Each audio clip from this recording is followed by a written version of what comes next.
Sainte-Anne-des-Plaines est la troisième plus ancienne paroisse des Basses-Laurentides. Elle a été fondée en 1787.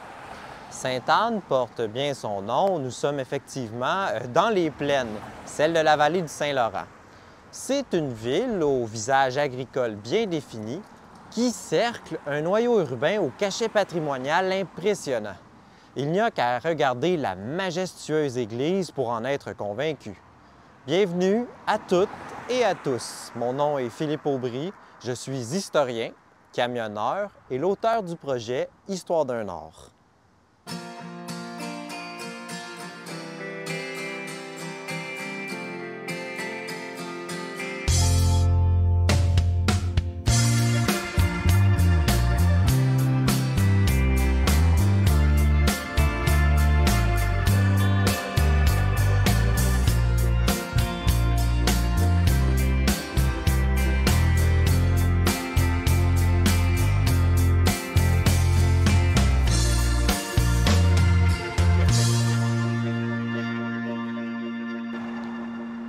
Dans les deux derniers épisodes, j'ai collaboré avec ma collègue Cassandra Smith, historienne et directrice de Patrimoine et Histoire Terrebonne.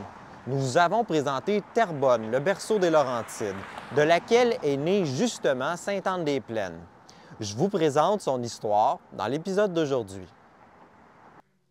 Le 10 avril 1731, le seigneur et curé Louis Lepage recevait du roi de France de nouvelles terres à concéder.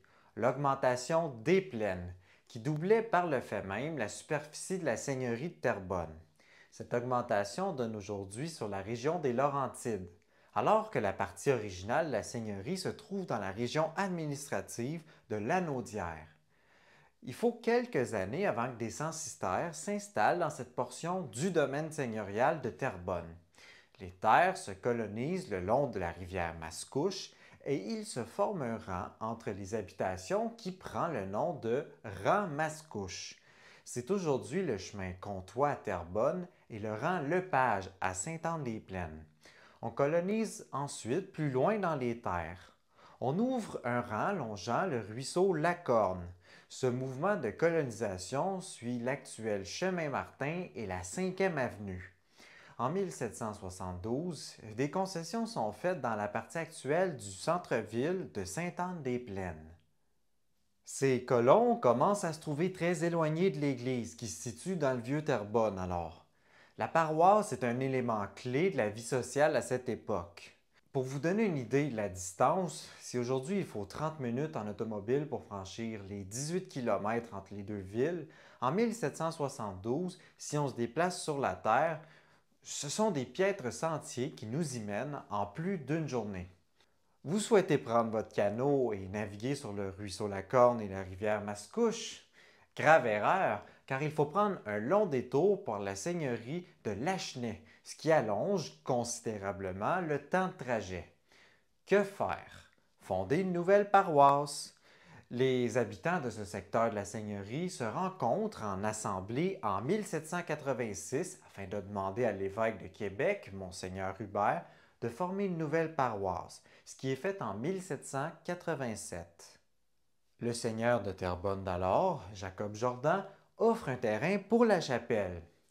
C'est donc un presbytère-chapelle qui sert aux offices religieux des pionniers de la paroisse dès 1788. Le nom Mascouche-du-Page est associé au secteur vu la présence de la rivière Mascouche. Page viendrait du nom de famille de Louis Lepage, le seigneur qui a reçu du roi de France l'augmentation de la seigneurie des Plaines. Rapidement, le nom Sainte-Anne lui est rattaché car de nombreux pionniers sont originaires de Sainte-Anne-de-Beaupré, près de Québec.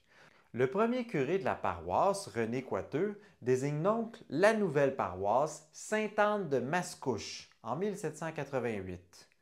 En 1816, le nom actuel, soit Sainte-Anne-des-Plaines, reste le seul en usage. Comme ailleurs dans les Basses-Laurentides et au Bas-Canada à la fin du 18e siècle, les habitants sont des agriculteurs. Bien que défricher la terre et assécher les zones inondables soit un défi, il n'en reste pas moins que le sol est idéal pour l'agriculture à Sainte-Anne-des-Plaines. En 1820, toutes les bonnes terres disponibles sont occupées. L'agriculteur manque d'espace pour installer sa descendance proche de lui, à moins de diviser la terre familiale entre les héritiers, au risque de sa propre subsistance. De plus, le monde agricole du Bas-Canada subit plusieurs crises entre 1790 et 1840. Les mauvaises récoltes se succèdent, croisées à des épidémies et des insectes qui font des ravages, particulièrement ici à Sainte-Anne-des-Plaines. Rappelez-vous, dans la série chronologique sur l'histoire des Laurentides, comment ces phénomènes mènent à l'immigration massive des Canadiens français vers les États-Unis autour des années 1850. Cela dit, Sainte-Anne-des-Plaines fournira un bon nombre de colons pour les Laurentides, bien avant que le curé Labelle n'entre en scène en 1868. Faisons donc un bref retour en arrière. Au début des années 1800, on s'affaire à coloniser le secteur de La Chapelle qui donnera naissance à Saint-Jérôme en 1834. De nombreux colons anne-plainois s'établiront par ailleurs à Saint-Jérôme, dont la célèbre famille Prévost, surnommée les Lions du Nord. Comme la population croît relativement vite, le presbytère Chapelle ne suffit plus à accommoder les paroissiens. On construit entre 1803 et 1805 une belle église en pierre des champs à l'emplacement de l'église actuelle.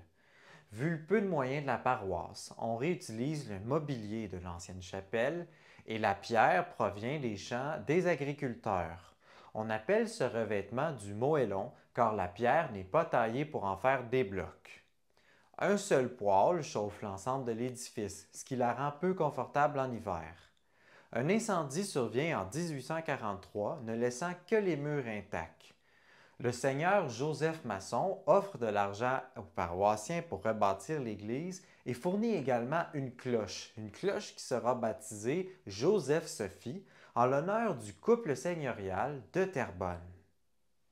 En 1871, Louis-Rodrigue Masson, député du comté de Terrebonne et fils du couple formé par Joseph Masson et Geneviève-Sophie Raymond Masson, vient présenter aux Anne-Plainois le projet de train pour la rive nord du fleuve Saint-Laurent.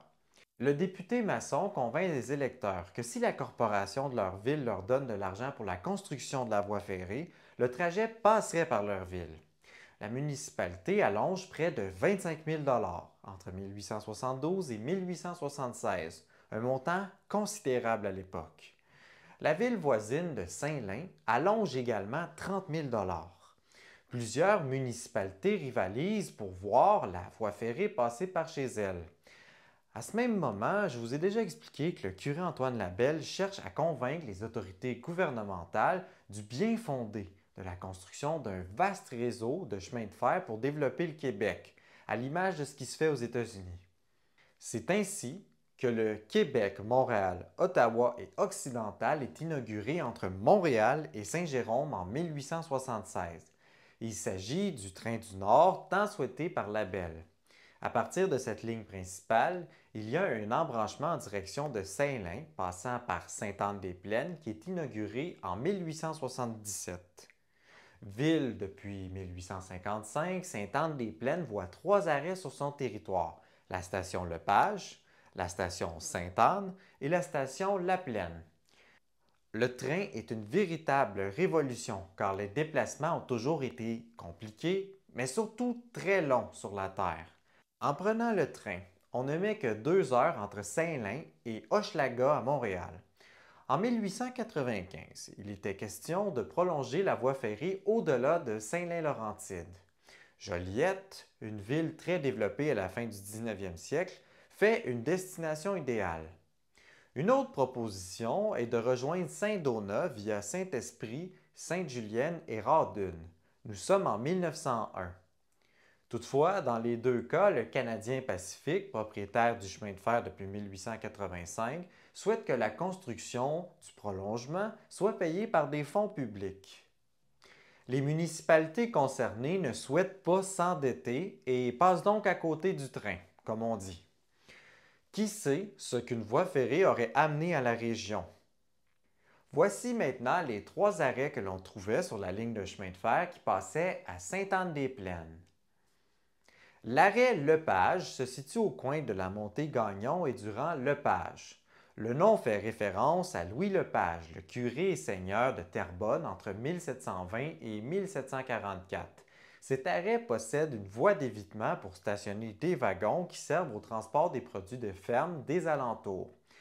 Les agriculteurs y amènent leur foin, leur beurre et leur lait qui seront vendus sur le marché à Montréal. Le train permet également d'écouler le bois. Après des années difficiles, c'est la prospérité qui attend Sainte-Anne-des-Plaines. Par ailleurs, remarquez qu'aujourd'hui, la voie ferrée ne passe plus par là, mais qu'une piste cyclable emprunte la partie qui se trouve au sud-ouest de l'intersection de la Montée-Gagnon et Durand-Lepage, et que si l'on regarde au nord-est, on voit très clairement dans le tracé de la clôture du garage que le terrain a été découpé en fonction de l'ancienne voie ferrée. La gare Sainte-Anne est typique de celle qu'on trouvait le long des voies ferrées partout au Québec. Construite en 1876, elle comprend un bureau pour le changeur, une salle d'attente pour les femmes et une pour les hommes. Il ne fallait surtout pas que ces dames voient les manières rustres de ces messieurs à l'époque. Oh non! Sur le même terrain, on trouvait un bâtiment pour l'entreposage des marchandises. Le petit complexe ferroviaire se situait sur la rue Saint-Joseph, près de la 3e avenue, nommée rue du Dépôt à l'époque. En 1908, la gare est détruite dans un incendie. Elle ne sera reconstruite qu'en 1910. La deuxième gare est par ailleurs minuscule si on se fie au livre du 200e de Sainte-Anne-des-Plaines. Elle mesure 10 par 8 pieds. Elle est accompagnée d'un entrepôt qui sert aux activités commerciales locales et ce bâtiment fait le bonheur des agriculteurs. Le nom Bruchésie lui sera accolé en référence à l'évêque de Montréal, Monseigneur Bruchésie. À ce qu'on raconte, il serait très attaché à cette paroisse et il aurait souhaité que quelque chose soit nommé après lui. Ce sera la gare. Un sentier a été aménagé sur le même tracé que la voie ferrée entre la 2e avenue et le parc Racine. Ailleurs, il ne reste aucune trace des rails à Sainte-Anne-des-Plaines. L'arrêt La Plaine se situe dans le secteur du même nom. Le territoire faisait à l'origine partie de la paroisse de Sainte-Anne-des-Plaines. En 1904, on y ajoute une petite gare. L'arrivée du train favorise la formation d'un hameau qui est à l'origine de la séparation de La Plaine en paroisse puis en municipalité autonome en 1922. Les 90 premières années d'existence de Sainte-Anne-des-Plaines sont marquées par la vivacité des rangs. Chacun des 5 rangs que comporte la paroisse vit tel un village en soi. L'église est située au centre de ceux-ci, mais il faut l'arrivée du train pour qu'un véritable hameau se développe, créant un centre de service où les artisans et les hommes de profession libérale y tiennent pignon sur rue. Un moulin à scie existe au village depuis la fin du régime seigneurial en 1854. Le tout premier magasin général de Sainte-Anne-des-Plaines est le magasin de William Lamarche, fondé en 1867. Il prenait place sur le terrain du 168 boulevard Sainte-Anne. À l'origine, la maison est coiffée d'un toit mansard.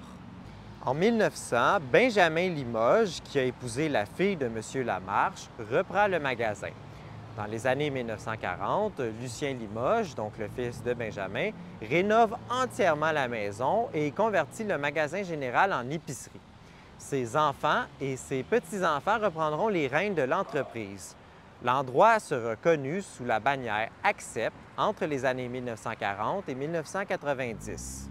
En 1873, Moïse Granger devient propriétaire d'un hôtel voisin du magasin Lamarche, au coin de la 3e avenue. Favorisé par la venue du train, son établissement traverse le temps et change de main. Il sera connu sous le nom d'Hôtel Archambault et Desjardins, entre autres. En 1961, l'édifice est la proie des flammes. L'hôtel sera reconstruit et il existe encore, bien que de nos jours, il s'agit du bar des Plaines. D'autres magasins généraux sont présents au fil des années sur la Grande Rue, aujourd'hui le boulevard Sainte-Anne. Au coin de la 5e avenue, Wildéric Coursol occupe la maison avec son commerce. On y trouvait une pompe à essence en 1926, car le magasin général vend de tout, de la quincaillerie à l'épicerie et même des produits pour les automobiles. Plus tard, son fils, Jean-Baptiste Coursol, y tient une cordonnerie. La maison est encore utilisée à des fins commerciales de nos jours. Un peu plus au sud, sur le boulevard, on trouvait le magasin d'Antonio Morel en 1934. 3 années plus tard, c'est un de ses employés, Édouard Rivet, qui reprend le commerce. Rasé en 1949 par un incendie, mais immédiatement reconstruit, le magasin général Rivet demeure la propriété de la famille pendant des décennies. Dans les années 1960, on délaisse le côté général du commerce pour s'orienter en quincaillerie. La maison a été rénovée au fil des années, parfois avec très mauvais goût. Heureusement, on lui a redonné une apparence plus patrimoniale dans les dernières années. Quelques manufactures prennent place à Sainte-Anne. Le train est un facteur clé dans l'installation de telles entreprises au village. En 1880, Trefflé Leclerc fonde une briqueterie qui existe jusqu'en 1906. Les briques produites localement servent à la construction de la maison de Magloire-Forget en 1890. Cette maison est bien en vue sur la route 335 devant l'église. La maison Chaumont est également recouverte de briques de l'entreprise de Trefflé Leclerc. Construite en 1884, elle est remarquable par son toit mansard et sa grange-écurie à l'arrière. Sur la 2e avenue, près de la voie ferrée, Edmond Leclerc fait bâtir une petite manufacture d'objets domestiques en bois. On y fabrique des luges, des balançoires, des brouettes, des planches à pain et même des jouets. Vu la proximité avec la gare, Leclerc expédie ses produits à Montréal et même aux États-Unis. L'entreprise ferme ses portes en 1921, car il faut savoir que dans les années qui suivent la Première Guerre mondiale, l'économie stagne et de nombreux entrepreneurs sont contraints à la faillite. Après la Seconde Guerre mondiale, 2 entreprises de transformation alimentaire marquent la vie économique de Sainte-Anne-des-Plaines. La conserverie Sainte-Anne et la conserverie des Laurentides. Les conserveries permettent de valoriser la production maraîchère locale, dont la culture des petits fruits. Piémont Dora, fondé en 1945, existe encore d'ailleurs de nos jours sur la rue Saint-Joseph. La conserverie Sainte-Anne, quant à elle, sera moins chanceuse, puisqu'un incendie ravage complètement l'entreprise en 1967. Au village, la présence d'un curé influent marque le tournant du 20e siècle, Joseph Euclide Dugas, à la tête de la paroisse de Sainte-Anne de 1884 à 1907.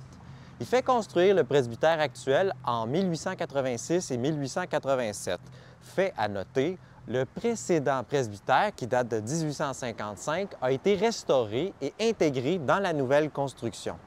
On peut le remarquer sur la droite du bâtiment ici.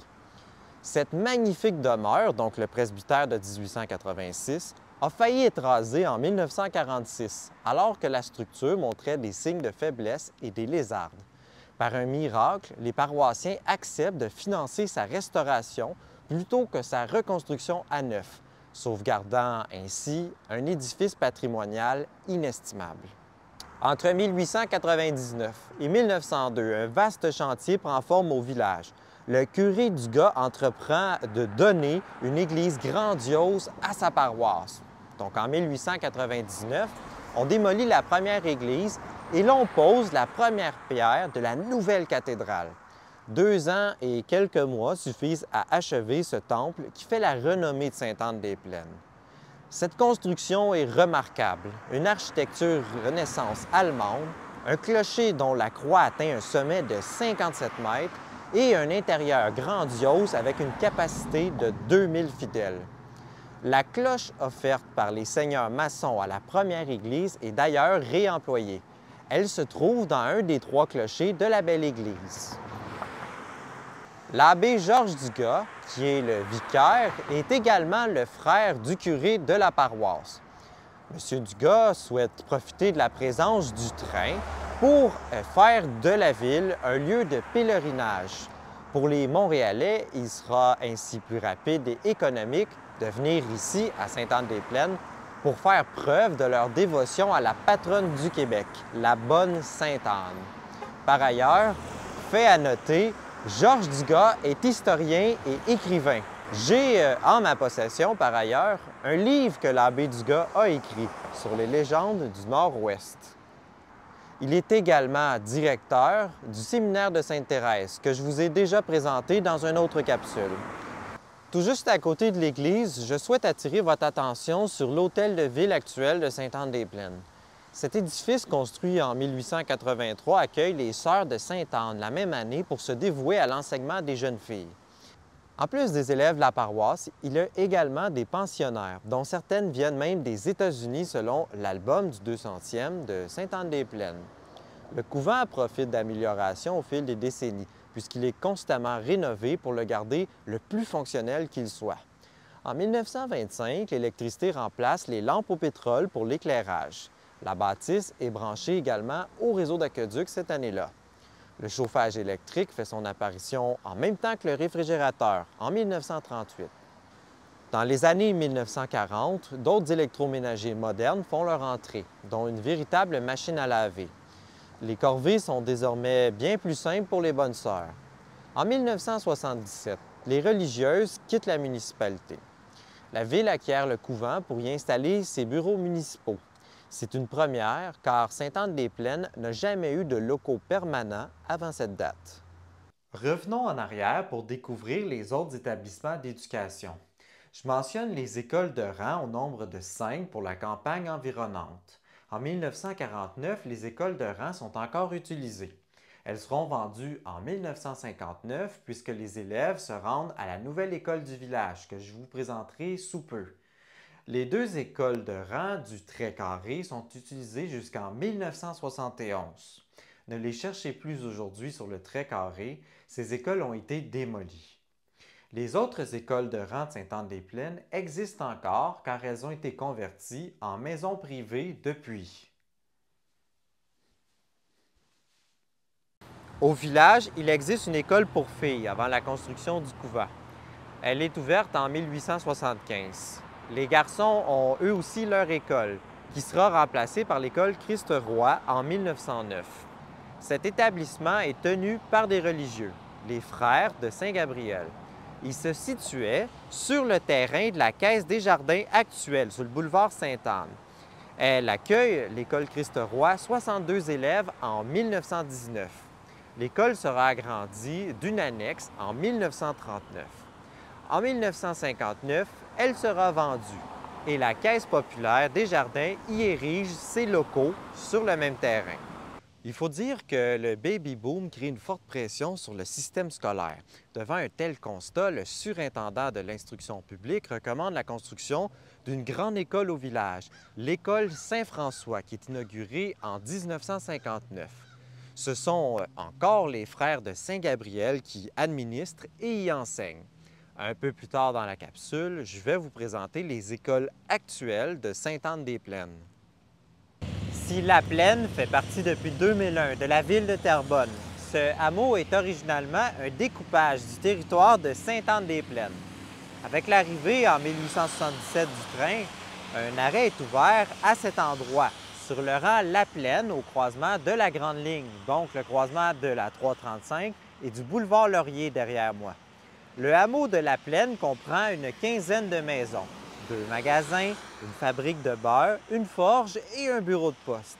En 1913, les paroissiens de ce hameau présentent à l'évêque de Montréal une requête pour obtenir leur propre paroisse, celle de La Plaine. Cette nouvelle entité comprend une partie du territoire de Sainte-Anne-des-Plaines et de Mascouche. Le motif évoqué pour demander l'autonomie est l'éloignement des centres voisins et surtout de l'église de Sainte-Anne. En 1915, une mission est érigée, Saint-Joachim de La Plaine, un premier pas vers l'autonomie du hameau. Les habitants de La Plaine se sentent oubliés par les autorités municipales de Sainte-Anne. À leurs yeux, les travaux routiers comme la construction des ponts et l'amélioration des routes ne se fait pas dans le secteur et ils souhaitent prendre en main leur destinée. En 1922, on officialise la municipalité de la paroisse de Saint-Joachim de La Plaine. De plus en plus de gens restent dans le noyau urbain dans les années 1920. La rue principale s'anime de plusieurs magasins. Vu la proximité avec Montréal, les automobilistes circulent dans la municipalité dès les années 1910. Les chemins posent toutefois problème, car ils sont faits en terre battue. La ville profite donc de la loi sur les bons chemins du gouvernement provincial pour répandre de la gravelle sur les rues et les routes. On reconstruit les ponts qui traversent les cours d'eau et dès 1921, on remplace les trottoirs de bois par des trottoirs en ciment au village. L'électricité arrive en 1925. Il y a une cinquantaine de clients, dont le couvent des Sœurs de Sainte-Anne à ce moment-là. On éclaire également la rue principale avec des lampadaires électriques. La montée Gagnon est une des voies d'accès privilégiées par les automobilistes. Elle est ouverte jusqu'à la rivière des Mille-Îles en 1854 et reprend le nom des propriétaires des terres qu'elle traverse, Jean et François Gagnon. Un pont traverse la rivière des Mille-Îles vers 1925, le pont David à Bois-des-Filions. La montée Gagnon n'est toutefois pas transformée en route nationale en 1926. Le gouvernement québécois offre des subventions pour son gravelage et son entretien, ce qui revient au même. Dans les années 1940, elle deviendra route nationale sans porter de numéro spécifique, une situation particulière qui est corrigée en 1961, alors qu'on officialise la route 65, qui est aujourd'hui la 335 entre Montréal et Saint-Calixte. Au village, la municipalité met en place des règlements et des indications pour les automobilistes en 1928. En plus de servir les intérêts des habitants, les touristes apprécient grandement la pose de panneaux leur indiquant quelle direction prendre, par exemple, pour aller à Montréal, à Sainte-Thérèse, à Terrebonne ou même à Saint-Lin. En 1939, à la suite de plusieurs requêtes, le déneigement des rangs et de la route principale est assuré par Rosario Vezo au volant d'un chasse-neige qui appartient à la municipalité. Après 1945, l'entreprise de Rodrigue Fournel prendra le relais pour une trentaine d'années. Dans les années 1940, les rues du village sont recouvertes d'asphalte et les rangs de macadam, un genre de gravier recouvert de goudron. La municipalité fait asphalter le boulevard Sainte-Anne, la rue principale, à 26 pieds de largeur. Les rues sont nommées et les maisons reçoivent les numéros d'adresse civique en 1951. Le grand conflit mondial voit l'économie canadienne devenir une économie de guerre pour soutenir les forces alliées. Sainte-Anne-des-Plaines n'a pas d'industrie d'envergure pour produire des équipements ou des armements, mais elle est voisine de la municipalité de Sainte-Thérèse où le gouvernement canadien fait construire le Plan Bouchard, cette grande usine d'armement. Certains habitants de Sainte-Anne-des-Plaines y travaillent. Le gouvernement fait construire les maisons du camp Auger pour les loger. Certaines de ces maisons se trouvent encore sur la rue Auger de nos jours. Dès 1941, le gouvernement songe à établir un entrepôt de munitions à Sainte-Anne-des-Plaines qui serait affilié au Plan Bouchard. La voie ferrée du Canadien Pacifique, dont l'avenir était incertain en 1939, devient le moyen de transport par excellence entre l'usine et l'entrepôt du Plan Bouchard en 1941. Un embranchement de 1,6 km est construit à partir de la voie ferrée principale. Cet entrepôt de munitions se situait à l'emplacement du pénitencier Archambault. Et par ailleurs, la voie ferrée d'1,6 km, maintenant disparue, a fait place au chemin d'accès de la prison. L'après-guerre est une période faste au Québec. L'économie tourne à plein régime. Les gens vivent décemment et bénéficient de plus de temps à consacrer à leurs loisirs. C'est la création d'une véritable classe moyenne dont le mode de vie est organisé autour de la voiture et d'une maison de style bungalow.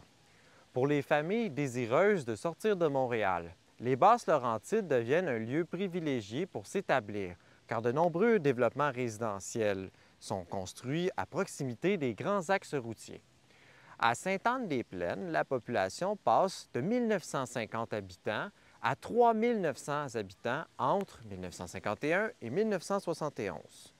La population se concentre d'abord dans le village historique, le long du boulevard Sainte-Anne, dans les quelques avenues transversales, dont la deuxième avenue sur laquelle je me trouve. En 1968, on inaugure le premier développement résidentiel sur la rue Terrien, réalisé par GTC Construction. La maison modèle de ce quartier se situe à l'adresse 168, tout juste derrière moi. À l'époque, un tel bungalow coûte 10 800 $ à l'achat, une véritable aubaine. Rapidement, un grand nombre de maisons vont trouver preneur. Le nouveau quartier se trouve tout près des écoles récemment construites. L'école Saint-François, qui est inaugurée en 1959, et l'école Monseigneur Conrad Chaumont, qui est ouverte en 1962. Cette dernière accueille à ses débuts uniquement des étudiantes. Ce sont les Sœurs de Sainte-Anne qui y enseignent. Comme les années 1960 sont celles d'une transformation majeure de la société québécoise, il ne faudra pas beaucoup de temps avant que les classes soient mixtes et que les laïcs y enseignent. C'est de nos jours l'école des Moissons. Le développement du projet domiciliaire GTC, rapidement rejoint par d'autres projets, fait croître la population de Sainte-Anne-des-Plaines très rapidement. En 1981, la ville compte plus de 7500 habitants, dont énormément de jeunes en âge scolaire. L'école Saint-François subit des agrandissements entre 1978 et 1980. 9 classes et un gymnase y sont ajoutés. L'école Monseigneur Conrad Chaumont est elle aussi agrandie dans les mêmes années. Dans la partie nord-est de la ville, l'école Boisjoli est inaugurée en 1985. Sainte-Anne-des-Plaines consacre également beaucoup d'efforts aux loisirs avec l'inauguration du centre Jean-Guy Cardinal en 1979. Le site du dépôt de munitions du plan Bouchard est vidé en 1962. On va utiliser le train pour déplacer, donc déménager le matériel. Et c'est la raison qui justifie que le train soit encore en service à cette date. On procède ensuite au démantèlement des rails.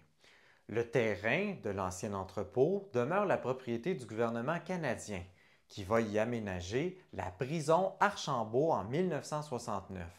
Ce sera un grand employeur dans la région.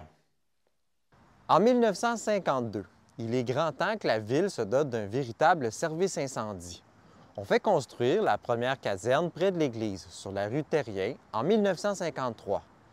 La ville acquiert son premier camion-pompier en 1960, un Fargo équipé d'une pompe de la compagnie Thibault. Ce véhicule est en service pendant 33 ans. Aujourd'hui, il est possible de l'admirer sur le site de la première caserne. En 1975, la ville fait construire une deuxième caserne, car les besoins en matière de protection incendie sont de plus en plus sollicités, vu le développement de la ville. Cette caserne se situait au 141 boulevard Sainte-Anne. En 1990, une entente est conclue avec Terrebonne pour avoir les services d'une police intermunicipale.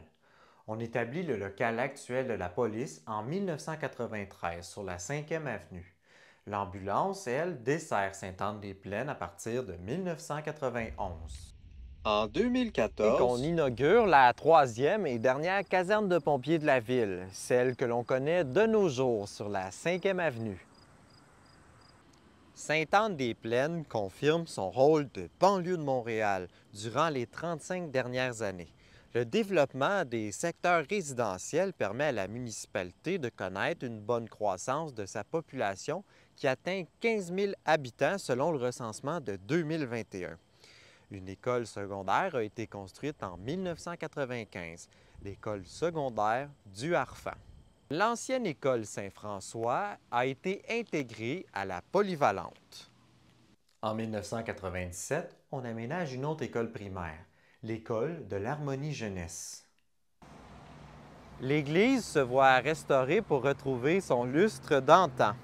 Plus récemment dans le temps, on procède à un inventaire patrimonial sur le territoire de la municipalité. Avec ses 237 années, il y en a ici l'histoire et du patrimoine. Le terroir n'est pas en reste et il occupe toujours une place prépondérante dans la vie anne-plainoise.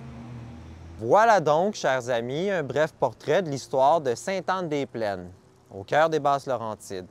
J'espère que l'épisode d'aujourd'hui vous a plu. Aimez, commentez et partagez cette capsule. J'espère vous lire en commentaire si vous souhaitez ajouter vos anecdotes à propos de cette charmante municipalité. Mon nom est Philippe Aubry du projet Histoire d'un Nord et je vous donne rendez-vous pour le prochain épisode qui prendra place à Sainte-Sophie et New Glasgow. Je vous dis à bientôt.